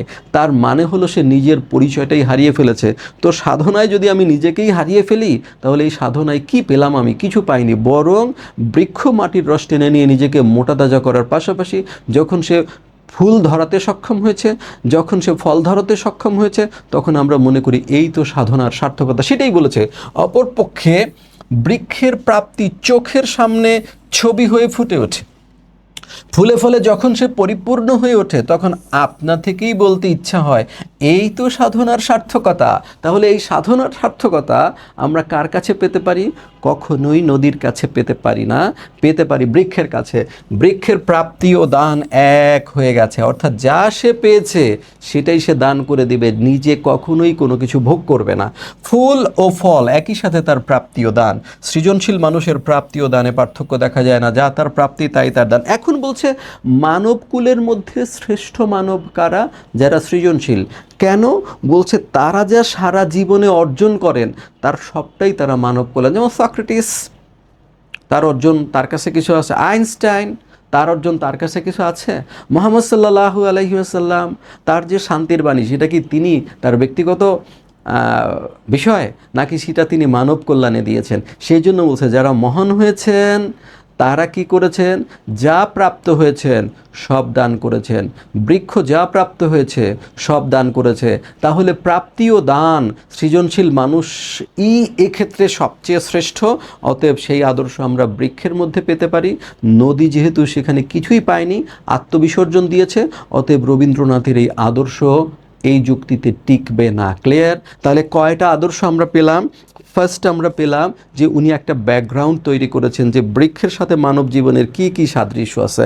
সেকেন্ড হচ্ছে উনি রবীন্দ্রনাথ ঠাকুরের সেই যে যুক্তিটা যে নদীর গতির মধ্যে মনুষ্যত্বের দুঃখ সবচেয়ে বেশি পর্যবেক্ষণ করা যায়, এটাকে তিনি 3টা পয়েন্টে খণ্ডন করেছেন। নাম্বার 1, তিনি বলেছেন যে সাধনার ব্যাপারে স্থিরতা প্রয়োজন, সেই স্থিরতা নদীতে নেই, আছে বৃক্ষে। সেকেন্ড বলেছেন সাধনা হবে সেটা যেটার সার্থকতার ছবি আমি সহজে উপলব্ধি করতে পারি। নদী সমুদ্রে পতিত হলেও সেই সার্থকতার ছবি আমি এত সহজে উপলব্ধি করতে পারি না, বরং দরজার কাছে দাঁড়িয়ে থেকে যখন বৃক্ষ ফুলে ফলে পরিপূর্ণ হয় তখন আমি বলতে পারি এটাই তো সাধনার সার্থকতা। আর নাম্বার 3 হচ্ছে সাধনার ব্যাপারে প্রাপ্তি হচ্ছে একটা বড় বিষয়। সাধনা আমরা এজন্যই করি কারণ সেখান থেকে আমরা কিছু পেতে চাই। তো নদী যে সমুদ্রে পতিত হলো সে কি পেল? কিছুই পায়নি, বরং ফুলে ফলে বৃক্ষ যখন পরিপূর্ণ হয়ে ওঠে এবং সেই ছবি যখন আমরা দেখতে পাই তখন আপনা থেকেই বলতে ইচ্ছা করে এই তো সাধনার সার্থকতা। বৃক্ষ যা পেয়েছে সব সে দান করেছে।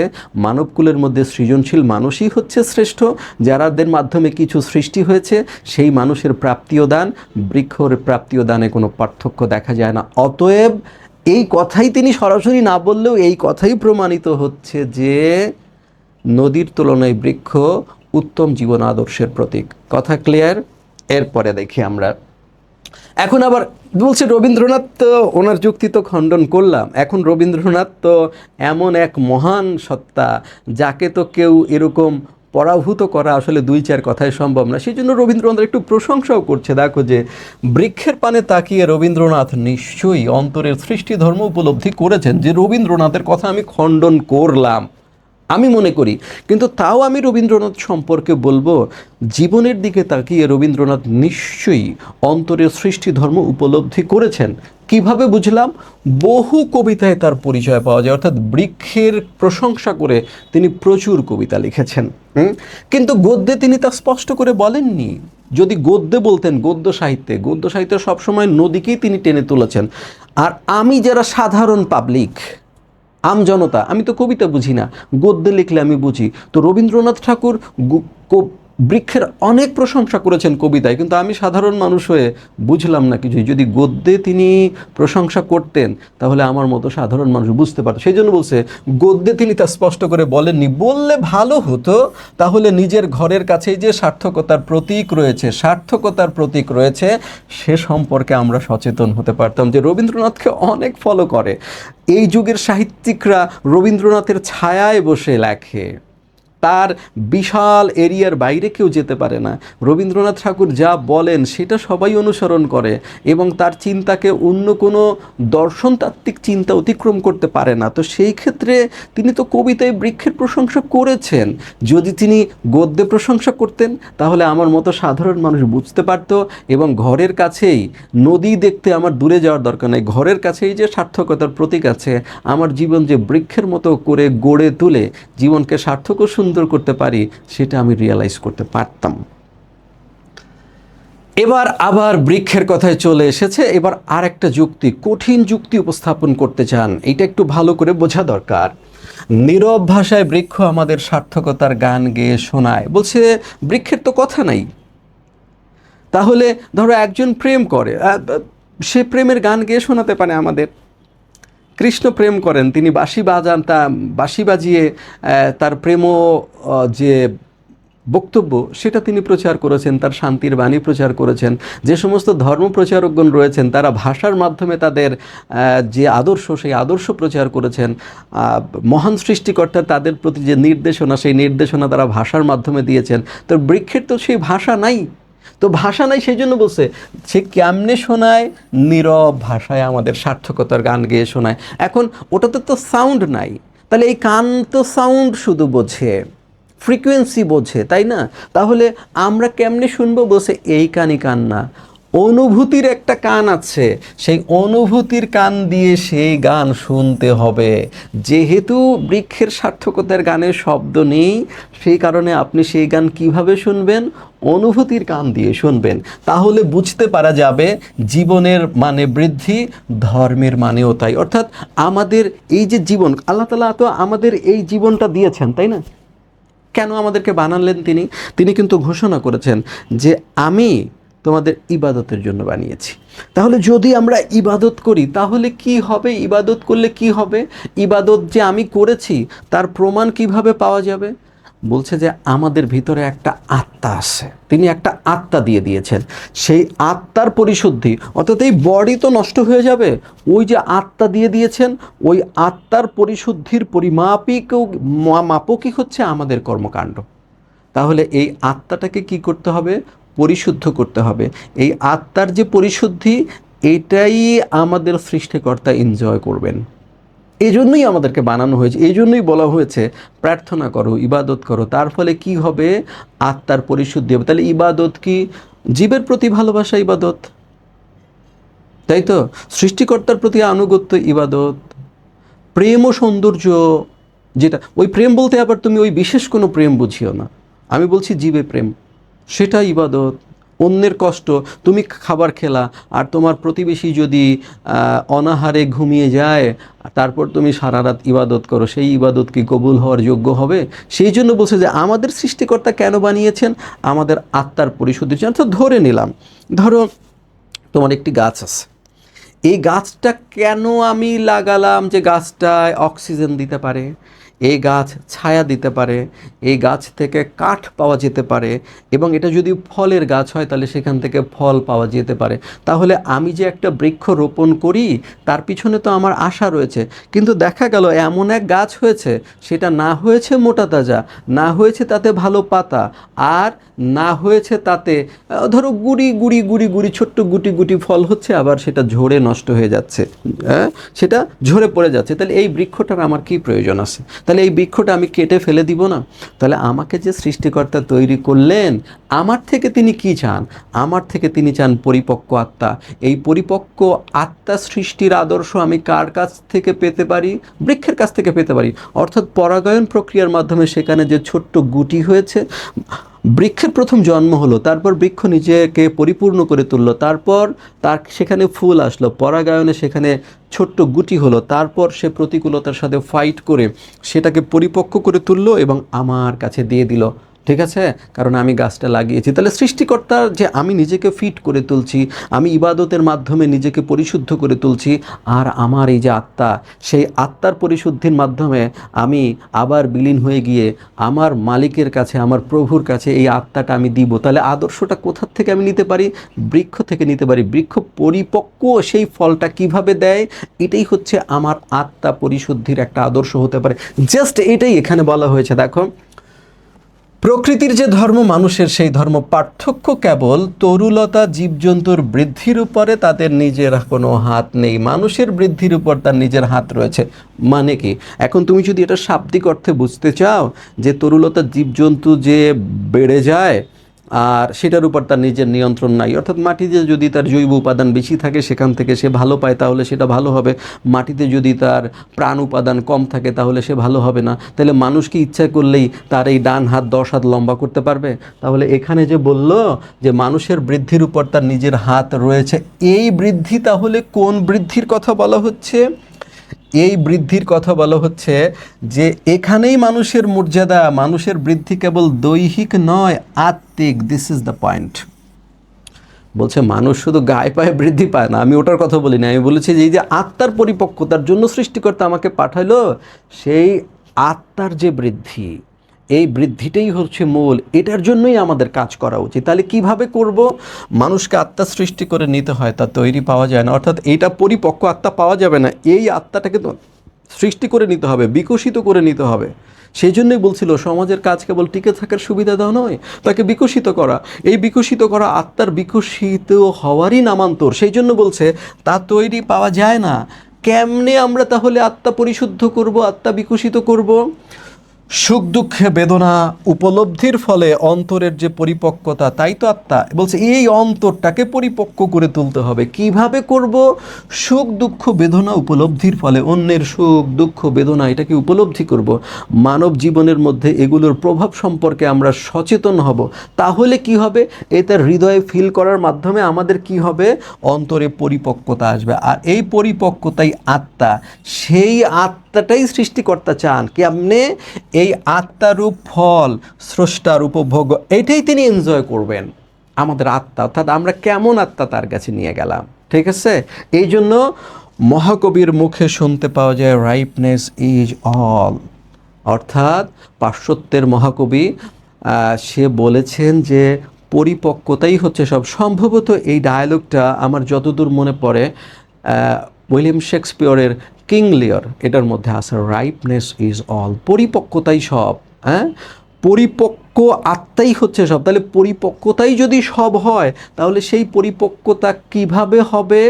মাটির রস টেনে নিয়ে, প্রতিকূলতার সাথে সংগ্রাম করে, অপরের সেবার টার্গেট রেখে বৃক্ষ যেমন তার ফলকে পরিপক্ক করে, তেমনি আমাদের সুখ দুঃখ ও বেদনা উপলব্ধির ফলে হৃদয়ের পরিপক্ক করতে হবে। সেই হৃদয়টাই আত্মা এবং সেটা সৃষ্টিকর্তা উপভোগ করবেন। সেই জন্য পাশ্চাত্য মহাকবি তিনিও বলেছেন রাইপনেস ইজ ওয়াল, অর্থাৎ পরিপক্কতাই সব। আত্মাকে মধুর ও পুষ্ট করে তুলতে হবে, নইলে তা স্রষ্টার উপভোগের উপযুক্ত হবে না। তাহলে আমাদের প্রধান দায়িত্ব হচ্ছে, সৃষ্টিকর্তা আমাদের যে পাঠিয়েছেন তার প্রধান কাজটাই হচ্ছে আত্মাকে পরিপক্ক করে তুলতে হবে। আর যদি আত্মাকে পরিপক্ক করে না তুলতে পারি, তাহলে সেটা স্রষ্টার ভোগের উপযুক্ত হবে না। যদি আমার লাগানো বৃক্ষ তার ফলকে সঠিক পরিপুষ্টি দিতে না পারে, সঠিক পরিপক্কতা দিতে না পারে, তাহলে আমারও যেমন সেটা সন্তুষ্টির কারণ হয় না, তেমনি আমাদের সুখ দুঃখ ও প্রেম উপলব্ধির ফলে অন্তরে যদি পরিপক্কতা না আসে, সেখানে যদি আত্মা সৃষ্টি না হয়, তাহলেও আমরা সৃষ্টিকর্তাকে খুশি করতে পারবো না। তাহলে অন্তরের পরিপক্কতা ও আত্মার সৃষ্টির এই যে আদর্শ আমরা কার কাছ থেকে পাবো? বৃক্ষের কাছ থেকে পাবো। এখন বলছি আত্মাটা পরিপক্ক কেমনে করব? বিচিত্র অভিজ্ঞতা, প্রচুর প্রেম এবং গভীর অনুভূতি দ্বারা আত্মার পরিপুষ্টি ও মাধুর্য সম্পাদন সম্ভব। এটাই হচ্ছে ব্যাপার, যে আপনি বৃক্ষ প্রতিকূলতার সাথে সংগ্রাম করে, মাটির রস টেনে নিয়ে তার ফল পরিপক্ক করে। আপনি কিভাবে করবেন? আপনার সেই কাজটা কিভাবে বলছে বিচিত্র অভিজ্ঞতা অর্জন করুন, প্রচুর প্রেম হৃদয়ের মধ্যে রাখুন, আর গভীর সহানুভূতির উপলব্ধি আপনার মধ্যে যেন থাকে। তাহলে কি হবে? আত্মার পরিপুষ্টি ও মাধুর্য সম্পাদন হবে। তাই তাদের সাধনাই শিক্ষার প্রধান বিষয়বস্তু। এখন আপনি আমি যে, ধরো তোমরা অথবা আমরা যে স্টাডি করি, কেন স্টাডি করি? আমাদের গভীরতর অর্থ কোনটা? সৃষ্টিকর্তা আমাদের যে দায়িত্ব দিয়েছে আত্মার পরিপুষ্টি সম্পাদন, সেটাই। এখন সেই আত্মার পরিপুষ্টি সম্পাদন কিভাবে হবে? বলছে অভিজ্ঞতার মাধ্যমে হবে। সেকেন্ড কিসের মাধ্যমে হবে? ব্যাপক প্রেমের মাধ্যমে হবে। থার্ড কিসের মাধ্যমে হবে? গভীর অনুভূতির দ্বারা হবে। এখন আমি যদি ফিজিক্স পড়ি, তাহলে এই তিনটার একটা অর্জিত হবে না। যদি কেমিস্ট্রি পড়ি, অর্জিত হবে না। যদি accounting, even finance and banking পড়ি, এই তিনটার একটাও অর্জিত হবে না। এটাই তিনি বলছেন। তাহলে আমাদের শিক্ষাটা কেমন হওয়া উচিত? যে বিষয়ের মধ্যে বিচিত্র অভিজ্ঞতা পাবো, প্রচুর প্রেম পাবো, আর গভীর সহানুভূতি পাবো, এমন হওয়া উচিত। সেটা কোথায় পাওয়া যাবে না? সায়েন্সে পাওয়া যাবে না, ফিজিক্সের মধ্যে পাওয়া যাবে না, বস্তুর মধ্যে পাওয়া যাবে না। এটাই বলছে, বস্তু জিজ্ঞাসা বা বিজ্ঞান কখনো শিক্ষার প্রধান বিষয়বস্তু হতে পারে না। কেন পারে না? কারণ এই তিনটা হবে না। সেই জন্য বলছে, কেননা তাতে আত্মার উন্নতি হয় না। আর সৃষ্টিকর্তা তো আমাদেরকে আত্মার উন্নতির জন্যই পাঠিয়েছেন। সেইটাই যদি না হয় শিক্ষা দ্বারা, তাহলে সেই শিক্ষায় কী লাভ হবে? তাহলে সেটা কোথার থেকে হবে? জীবনবোধ ও মূল্যবোধে অন্তর পরিপূর্ণ হয় না, তা হয় সাহিত্য ও শিল্পকলার দ্বারা। বলছে যদি আপনি এগুলো করতে চান, বিচিত্র অভিজ্ঞতা, প্রচুর প্রেম, গভীর সহানুভূতি, এগুলো যদি করতে চান, তাহলে সেটা একমাত্র আপনার হতে পারে সাহিত্য দ্বারা আর শিল্পকলা দ্বারা। সাহিত্য দ্বারা, এই সাহিত্যের মধ্যেই আপনি বিচিত্র অভিজ্ঞতা পেতে পারেন, প্রচুর প্রেম পেতে পারেন, জীবের প্রতি সহানুভূতি পেতে পারেন। আপনি ফিজিক্সের মধ্যে সেটা পাবেন না, কেমিস্ট্রির মধ্যে পাবেন না। ঠিক আছে, সেই জন্য বলছে বস্তু জিজ্ঞাসা বা বিজ্ঞানের মধ্যে আপনি এগুলো পাবেন না, পাবেন সাহিত্য শিল্পকলার মধ্যে। তাই শিক্ষাক্ষেত্রে এদের এত মূল্য, অর্থাৎ শিক্ষাক্ষেত্রে অতএব সাহিত্য শিল্পকলার মূল্যই সবচেয়ে বেশি হওয়া উচিত, কারণ সেটা সরাসরি আত্মার সাথে সম্পর্কিত। আর সৃষ্টিকর্তা আমাদের আত্মার পরিশুদ্ধি, আত্মার পরিপক্কতার জন্য, রাইপনেসের জন্যই পাঠিয়েছেন। যদি সেটাই হয় আমাদের জীবনের লক্ষ্য, তাহলে আমাদের সেই লক্ষ্য অর্জিত হবে কোথায়? বৃক্ষের মধ্যে, সাহিত্য শিল্পকলার মধ্যে। এবার বলছে উপরে যে বৃদ্ধির কথা বলা হলো, বৃক্ষের জীবন তার চমৎকার নিদর্শন, এটাই বলেছে। ওই যে রাইপনেস, ওই যে পরিপক্কতার আদর্শ কোথায় পাবো? বৃক্ষে। বৃক্ষের অঙ্কুরিত হওয়া থেকে ফলবান হওয়া পর্যন্ত কেবলই বৃদ্ধির বিষয়। অর্থাৎ ওই যে এটা বারবার বলেছি আমি, যে ওই যে অঙ্কুরিত হলো, সে এক পাতা বিশিষ্ট অথবা দুই পাতা বিশিষ্ট, তারপরও সংগ্রাম করে নিজেকে মোটা তাজা করে পরিপক্ক করে আজকে সে কি করলো? সে ফলবান পর্যন্ত হয়ে গেল। এবং সেটা কেবলই কিসের ইতিহাস? বলছে এটা কেবলই বৃদ্ধির ইতিহাস, বৃদ্ধির ইতিহাস। বৃক্ষের পানে তাকিয়ে আমরা লাভবান হতে পারি, জীবনের গূঢ় অর্থাৎ গভীরতর অর্থ সম্বন্ধে সচেতন হতে পারি বলে সচেতন হতে পারি। তাহলে এই কারণেই উনি মনে করেন যে এখন সম্ভবত আপনাদের বুদ্ধিটা মুক্ত হয়েছে রবীন্দ্রনাথ ঠাকুরের যে বেঁধে ধরা তৎকালে প্রসিদ্ধ যেখানে আপনার বুদ্ধি আটকা পড়েছিল, আমি সেখান থেকে আপনার বুদ্ধিটা খুলে দিলাম, মুক্ত করে দিলাম।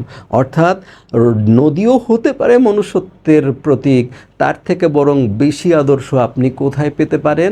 বৃক্ষের মধ্যে পেতে পারেন। সুতরাং বৃক্ষকে নিয়ে নতুন করে চিন্তা ভাবনা করার প্রয়োজন রয়েছে। এই জন্য বলছে বৃক্ষ যে কেবল বৃদ্ধির ইশারা তা নয়, প্রশান্তিরও ইঙ্গিত, অতি শান্ত সহিষ্ণুতা এসে জীবনের গুরুভার বহন করে। ভালো কথা বলছে যে দেখেন, আমাদের জীবনে আর একটা গুরুত্বপূর্ণ ব্যাপার হচ্ছে সহিষ্ণুতা, ধৈর্য। তাহলে নদীর কাছ থেকে আমরা সহিষ্ণুতা কিভাবে শিখতে পারি? উনি বলছে আমি কনফিউজড, কীভাবে শিখবো আমি জানি না, কিন্তু বৃক্ষের মধ্যে যে শিখতে পারি সেটা আমি বলতে পারি। ধরেন প্রবল ঝড় আসলো, তো প্রবল ঝড় আসলে যখন সবাই ছোটাছুটি করছে তখন বৃক্ষ কিন্তু নিজের জায়গায় স্থির থেকে সেটাকে সামাল দিচ্ছে, ট্যাকেল করছে, নাম্বার ওয়ান। সেকেন্ড হচ্ছে, ধরেন কেউ যদি আমার ঘাড়ে উঠে আমার কান মোচড়ে দেয়, তাহলে আমি কিন্তু তারে বেশি সময় ঘাড়ে রাখতে পারবো না, আমার কিন্তু মেজাজ খারাপ হয়ে যাবে, আমি তাকে ফেলে দিব। তো আপনি যে বৃক্ষের গায়ে উঠে তার ডালপালা কাটতেছেন, আপনাকে তো কোনো দিন ধাক্কা দিয়ে সে ফেলে দিচ্ছে না, ফেলে দিচ্ছে যে আপনি আজকে তাকে এক সাইডের ডাল সব কেটে ফেললেন, কালকে যদি আপনি আবার উঠতে চান তার গায়ে, সে কিন্তু আপনাকে ধাক্কা দিয়ে ফেলে দিবে না। সুতরাং এই যে শত্রু মিত্র সবার প্রতি চরম যে সহিষ্ণু আচরণ, এই সহিষ্ণু আচরণ আপনি নদীর থেকে কিভাবে শিখবেন? বরং আপনি শিখতে পারবেন কোথা থেকে? বৃক্ষ থেকে। এই সব পয়েন্টেই উনি বলেছেন যে আমাদের জীবন যদি আমরা মহত্তর করতে চাই, আমাদের জীবন যদি সোশ্যালাইজেশনের পূর্ণ বিকাশ ঘটাতে চাই, স্বল্পপ্রাণ স্থূর বুদ্ধি ও জবরদস্ত প্রিয় মানুষের জায়গায় যদি আমরা উদার হৃদয় গভীর চিত্ত ব্যক্তিদের মতো হতে চাই, তাহলে বৃক্ষ হতে পারে আমাদের উত্তম আদর্শ। তো শিক্ষার্থীবৃন্দ, তাহলে আমাদের প্রশ্নগুলো কেমন হবে? তো বৃক্ষের মধ্যে নদী, তো তুমি দেখলা যে নদী কোন কোন পয়েন্টে উনি খণ্ডন করেছেন, ঠিক আছে? তাহলে আমি খ নম্বর প্রশ্ন হিসেবে তোমাকে দিব যে রবীন্দ্রনাথ ঠাকুর বৃক্ষকে নদীকে জীবন আদর্শের প্রতীক করতে চেয়েছেন কেন? এটা গেল তোমার খ নম্বর প্রশ্ন। এরপর মনে করো বৃক্ষের গুণাগুণ বর্ণনা করে আমি তোমাকে একটা উদ্দীপক দিতে পারি। অথবা এমনও হতে পারে যে রবীন্দ্রনাথ ঠাকুরের ওইটা আমি খ নম্বরে দিব না, আমি নদীর গুণাগুণ বর্ণনা করে নদীর মানব জীবনে প্রভাব অথবা মানুষ জীবনের সাথে তার সাদৃশ্য তো আছে বটেই, সেই সাদৃশ্য দিয়ে আমি বলতে পারি যে এই প্রবন্ধের সাথে কিভাবে মিল আছে। তাহলে তোমাকে বলতে হবে রবীন্দ্রনাথ ঠাকুর যে বৃক্ষের মধ্যে মনুষ্যত্বের প্রতীক দেখতে পেয়েছেন, তার দিক থেকে সাদৃশ্য আছে। তখন আমি বলবো জীবন ও বৃক্ষ প্রবন্ধের এটাই কি মূল কথা? তুমি বলবা না, এটা জীবন ও বৃক্ষ প্রবন্ধের মূল কথা নয়, বরং এই কথাটা খণ্ডন করা হচ্ছে জীবন ও বৃক্ষ প্রবন্ধের মূল কথা, যেখানে নদীকে মনুষ্যত্বের প্রতীক মেনে নিয়ে সেই দৃষ্টিকে খণ্ডন করে তার থেকে উত্তম আদর্শ যে বৃক্ষ, সেই বিষয়টা প্রতিষ্ঠিত হয়েছে, যার সাথে উদ্দীপকের সম্পর্ক নেই। অথবা হতে পারে, ধরো বৃক্ষের এখানে দুটো দিক বলা হয়েছে, একটা হচ্ছে সে মেশিন কেন নয়, কারণ মেশিনের কোনো বৃদ্ধি নাই। বৃক্ষের সুবিধাটা কি? মাটির রস টেনে নিয়ে সে নিজেকে কিন্তু মোটা তাজা করছে, এবং পাশাপাশি কি হচ্ছে, সে কিন্তু অপরের সেবার জন্য নিজের যে প্রাপ্তি সেটাকে দান করে দিচ্ছে। তাহলে এই যে প্রাপ্তি এবং দান, এটার উপর দিয়ে আমি উদ্দীপক করব। ধরো আমি রবীন্দ্রনাথ ঠাকুর দিয়ে উদ্দীপক করবো যে রবীন্দ্রনাথ ঠাকুর তার সাহিত্য জীবনে এই সৃষ্টি করেছেন, সে এতগুলো কাব্যগ্রন্থ লিখেছেন, এতগুলো গল্প লিখেছেন, এতগুলো রূপক সাংকেতিক নাটক লিখেছেন, ঠিক আছে? তো এইগুলো যে তিনি লিখলেন, এগুলো এই যে তার কর্ম, এটার সাথে এই প্রবন্ধ কিভাবে সম্পর্কিত? তো এগুলো আমি শেষ সেন্টেন্সটা কিভাবে দিব ওখানে, যে এগুলো রবীন্দ্রনাথ কোনো কিছুই ব্যক্তিগত প্রয়োজনে কাজে লাগাননি। তিনি এগুলো সবাই পাঠের মাধ্যমে যেন অপার্থিব আনন্দ উপভোগ করতে পারে, অপরিমেয় আনন্দ পেতে পারে, সুখ পেতে পারে, এই জন্য এগুলো তিনি কি করেছেন, জনগণের মধ্যে বিলিয়ে দিয়েছেন। সেই জন্য তিনি একজন সৃজনশীল মানুষ। এখন আমি যদি বলি রবীন্দ্রনাথ ঠাকুরের যে আদর্শ উদ্দীপকে প্রকাশ পেয়েছে সেটার সাথে এই প্রবন্ধ কিভাবে সম্পর্কিত, তাহলে তুমি বলবা বৃক্ষ যে অপরের সেবায় নিজেকে নিয়োজিত করে, তার ফোটানো ফুল এবং ফল নিজে ব্যবহার না করে যে অপরের সেবার জন্য সেটা বিলিয়ে দিচ্ছে, এই দিক থেকে সাদৃশ্য আছে। এবং এই প্রাসঙ্গিক যে আলোচনাগুলো আছে সেই আলোচনাগুলো এখানে উত্তর হিসেবে সেট হবে। তারপরও আমরা বলবো যে উদ্দীপকে যে আদর্শ দেখানো হয়েছে এখানে বৃক্ষের আদর্শ তার থেকে বেশি। তখন তুমি বলবা যে মাটির রস টেনে নিয়ে বৃক্ষ যে নিজেকে ক্রমান্বয়ে মোটা তাজা করছে, অথবা বৃক্ষ যে জীবন আদর্শের প্রতীক হতে পারে, বৃক্ষ যে আত্মার সমৃদ্ধির প্রতীক হতে পারে, বৃক্ষ যে চরম সহিষ্ণুতার প্রতীক হতে পারে, এই যে অতিরিক্ত বিষয়গুলো এখানে উল্লেখ করা হয়েছে সেগুলো উদ্দীপকের সাথে সম্পর্কিত না। শুধু বৃক্ষের প্রাপ্তি ও দানের সাথে রবীন্দ্রনাথ ঠাকুরের সাহিত্যকর্ম সৃষ্টি ও দানের মধ্যে সাদৃশ্য আছে, কিন্তু বৃক্ষ মানব জীবনের অপর ক্ষেত্রে যে আদর্শ হতে পারে তার সাথে এটার সাদৃশ্য নেই, এভাবেও প্রশ্ন হতে পারে। সুতরাং আমাদের মনে রাখতে হবে বৃক্ষ কেন রবীন্দ্রনাথ ঠাকুরের কাছে জীবন আদর্শের প্রতীক, সেটা তো আমরা জানলামই যে তার মধ্যে মনুষ্যত্বের দুঃখ যতটা স্পষ্ট হয় বৃক্ষের মধ্যে ততটা হয় না। আর মোতাহার হোসেন চৌধুরী তাকে 3টা পয়েন্টে খণ্ডন করেছেন। সেই 3টা পয়েন্ট কিন্তু আমি 1, 2, 3 দিয়ে দেখিয়ে দিয়েছি। সেই 3টা পয়েন্টও তোমার লাগবে। আর প্রাসঙ্গিকভাবে অন্য কী কী আলোচিত হয়েছে, ফার্স্টের 2টো বিষয় আলোচিত হয়েছে যে এই প্রবন্ধে যে সোশ্যালাইজেশন, যা সামাজিকীকরণ প্রক্রিয়াটা কি, সেখানে স্বল্প প্রাণ স্থূল বুদ্ধি ও জবরদস্তি প্রিয় মানুষের কি কি স্বভাব আছে, আর তাদের জায়গায় আমরা কেমন হতে চাই, অর্থাৎ সূক্ষ্ম বুদ্ধি, উদার হৃদয় এবং গভীর চিত্ত ব্যক্তিরা কেমন হবে। এই টোটাল বিষয়টাকে যদি তুমি কম্পাইল করতে পারো তাহলেই যে কোনো পয়েন্ট থেকে, যে কোনো অ্যাঙ্গেল থেকে সৃজনশীল প্রশ্ন আসলে আমার মনে হয় না সেটা তোমার উত্তর দিতে খুব বেশি অসুবিধা হওয়ার কথা। টোটাল মিলে তুমি মনে রাখবা প্রথম প্রবন্ধ শুরু হয়েছে স্বল্প প্রাণ স্থূল বুদ্ধি জবরদস্তি প্রিয় মানুষের বৈশিষ্ট্য দিয়ে, তারপর তাদের জায়গায় যে উদার হৃদয় মানুষগুলো আনতে হবে তাদের বৈশিষ্ট্য, তারপর রবীন্দ্রনাথ ঠাকুর যে নদীকে মনুষ্যত্বের প্রতীক করতে চেয়েছেন সেই প্রসঙ্গ, তারপর মোতাহার হোসেন চৌধুরী এটাকে 3টা পয়েন্টে খণ্ডন করেছেন, এরপর আত্মার পরিপক্কতার প্রসঙ্গ, এবং শেষে বৃক্ষের কি এই যে প্রশান্তি ও শান্ত সহিষ্ণুতার প্রসঙ্গ। জাস্ট এইভাবে যদি প্রবন্ধটা মাথার মধ্যে সেট করে নাও তাহলে প্রশ্ন আটকানোর কি আসলে কোনো সুযোগ রয়েছে? নাই। তো এই জিনিসটাই আমি একটু তোমাকে এখান থেকে পড়িয়ে শোনাই যে এই কথাই আছে কিনা। মোতাহার হোসেন চৌধুরী জীবন ও বৃক্ষ প্রবন্ধটি সংস্কৃতি কথা গ্রন্থ থেকে সংকলিত হয়েছে। এটা তো আমরা বললামই যে ওনার সবচেয়ে গুরুত্বপূর্ণ গ্রন্থ হচ্ছে সংস্কৃতি কথা। কি জন্য? পরার্থে আত্মনিবেদিত সুকৃতিময়, পরার্থে আত্মনিবেদিত সুকৃতিময়, আত্মনিবেদিত সুকৃতিময়, এটার মধ্যেই কিন্তু উদ্দীপক তৈরি হবে এই পয়েন্টের উপরে। সার্থক বিবেকবোধ সম্পন্ন মানব জীবনের মহত্তম প্রত্যাশা থেকে লেখক মানুষের জীবন কাঠামোকে তুলনা করেছেন বৃক্ষের সঙ্গে। কেন করলেন? আত্মনিবেদিত জীবন, সুকৃতিময় জীবন, সার্থক বিবেক বোধ সম্পন্ন জীবন, হ্যাঁ, এবং এই জীবনের যে মহত্তম প্রত্যাশা, এজন্যই তিনি বৃক্ষের সঙ্গে মানুষের জীবনের তুলনা করেছেন। তিনি দেখিয়েছেন বৃক্ষের বিকাশ, পরিপূর্ণতা ও সার্থকতার পেছনে রয়েছে তার নীরব সাধনা। এইটাই আমরা বলেছিলাম যে নীরব সাধনা। আর একটা পয়েন্ট আমরা কি বলেছিলাম, যে সাধনার ব্যাপারে প্রাপ্তি, আর একটা হচ্ছে সার্থকতার ছবিটাকে উপলব্ধি করা, তাকে নিকট থেকে দেখা, রাইট? বৃক্ষ যেমন করে ফুলে ফলে পরিপূর্ণতা পায় আর সেসব অন্যকে দান করে, হ্যাঁ, সার্থকতার উজ্জ্বল দৃষ্টান্ত হয়ে ওঠে মানব জীবনের সার্থকতার জন্য তার নিজের সাধনাও তেমনি হওয়া উচিত। এই জায়গাটুকু ভালো করে পড়ে ফেলো, এইখানে জিস্ট দেওয়া আছে। তাহলে স্বার্থপর অহংকারী, ওই যে প্রথম বলছে স্বল্প প্রাণী স্থূল বুদ্ধি জবরদস্তি প্রিয় মানুষ, তাদের একমাত্র দেবতা অহংকার, ব্যক্তিগত অহংকার, পারিবারিক অহংকার, জাতিগত অহংকার, এগুলো নিশান উড়ানোই তাদের কাজ। মানব প্রেমের কথা যদিও তারা বলে তাতে কারো নেশা সৃষ্টি হয় না, তার প্রতি ভালো লাগা সৃষ্টি হয় না, শুনলেই মনে হয় উপলব্ধিহীন বলি। ওই মানুষগুলোর বিপক্ষে ভালো মানুষ সৃষ্টি করব, সেই ভালো মানুষের জন্য বৃক্ষই হচ্ছে উত্তম আদর্শ। এটাই হচ্ছে গল্পের এই প্রবন্ধের মূল থিম। অহংকারী বিবেকহীন নিষ্ঠুর জবরদস্তি প্রবণ মানুষের জায়গায় দেখা দেবে কেমন? প্রেমে সৌন্দর্য সেবায় বিকশিত বিবেকবান মানুষ। তাহলে এই সমাজের সৃষ্টির মূল পয়েন্ট যে সোশ্যালাইজেশন, সেটি সম্পন্ন হবে। এটাই জীবন ও বৃক্ষ প্রবন্ধের মূল কথা। প্রিয় শিক্ষার্থীরা, আমি ধারণা করি, আশা করি তুমি যদি বারবার এটাকে একসাথে দেখতে না পারো, অল্প অল্প করে দেখে এই বিষয়গুলো যদি বোঝার চেষ্টা করো, আমার লেকচারটা যদি তুমি মনোযোগ দিয়ে শোনো, এইখানে তোমার কঠিন কোনো কথাই আর থাকবে না, কোনো কিছুই কঠিন মনে হবে না। এবং এই সৃজনশীল প্রশ্নের প্যাটার্ন যেভাবে আমি বলে দিয়েছি, এইভাবেই যদি তুমি চর্চা করো, তোমাকে উদ্দীপকের পিছনে ছুটতে হবে না, উদ্দীপক তোমার পিছনে ছুটবে। তারপরও এই ক্লাসটি তোমার কেমন লাগলো সেই বিষয়ে তোমাদের যদি কোনো পরামর্শ থাকে অথবা তোমার কোনো বিশেষ ভালো লাগা থাকে, তুমি কমেন্টে সেটা উল্লেখ করতে পারো। এবং বিশেষ কোনো চাহিদা যদি থাকে, সেটা যদি তুমি কমেন্টে বলো, আমি কমেন্টগুলো দেখে পরবর্তীতে সেটা সংশোধন করার চেষ্টা করব ইনশাআল্লাহ। তো তোমাদের স্বাস্থ্য ও সমৃদ্ধি কামনা করি।